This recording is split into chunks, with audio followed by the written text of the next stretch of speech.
கீதையில் 4வது சாப்டரில் 34வது ஸ்லோகம்.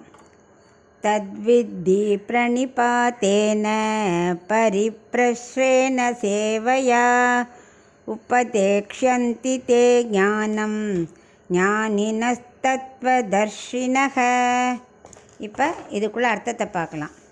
கண்ணன் சொல்கிறார் அர்ஜுனன்ட்ட, வெறும் இப்படி மட்டும் தெரிஞ்சுட்டா போகாது, நல்ல பக்குவம் அடைஞ்ச நல்ல ஞானிகள்கிட்ட போய் அவள்கிட்ட நல்ல கேள்விகளை கேட்டு அவளுக்கு பணிவிடை செஞ்சு அவள்கிட்ட உன்னோட என்னெல்லாம் சந்தேகங்கள் இருக்கோ அவள்கிட்ட கேட்டு கேட்டு தெரிஞ்சுக்கணும். அந்த ஞானிகள் தான் தத்துவதரிசிகள் அப்படிங்கிறார்.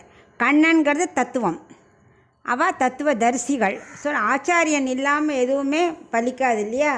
ஸோ நீ அவள்கிட்ட போய் தெரிஞ்சுக்கணும் அப்படிங்கிறார். அதுவும் எப்படி செய்யணும்? பவ்யமாக போய் பகவானை அவள் தான் நன்னா உணர்ந்தவா, இதை பரமாத்ம ஞானம் பெற்றவர்கள் அவள்லாம். குரு ஞானிகள்லாம் ஆச்சாரியர்கள்லாம் நல்ல ஞானம் பெற்றவா. அவள்கிட்ட போய் உபதேசம் கேட்டுக்கணும். இதுதான் உயர்ந்த ஞானம் அடையிறதுக்கு ஒரே வழி அப்படிங்கிறார். நான் எவ்வளோ சொன்னாலும் நான் பரமாத்மா, மற்றவாளை விட நான் கொஞ்சம் வேறுபட்டு இருக்கிறவன். ஆனால் ஒன்றை மாதிரி ஜீவாத்மாக்கள்கிட்டே உள்ள உயர்ந்த நிலையில் உள்ள ஞானிகள்கிட்ட போய் யார் யார், விதுரர், சஞ்சயன், பீஷ்மர், அது மாதிரி எத்தனையோ ஞானிகள் இருக்கா. அவளை எவ்வளவோ தெரிஞ்சுட்ட விஷயத்தை அவள்கிட்ட போய் கேட்டு தெரிஞ்சுக்கணும்.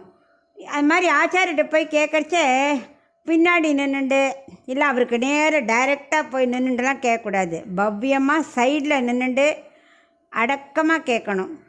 அதாவது கண்ணை எப்படி மாடு கன்றில் தண்ணி குடிக்க வச்சாரோ அதைப்போல் இந்த ஆச்சாரியர்கள் என்ன பண்ணுவா, நம்மளை ஞானம்ங்கிற தண்ணீரை பருக வைப்பா.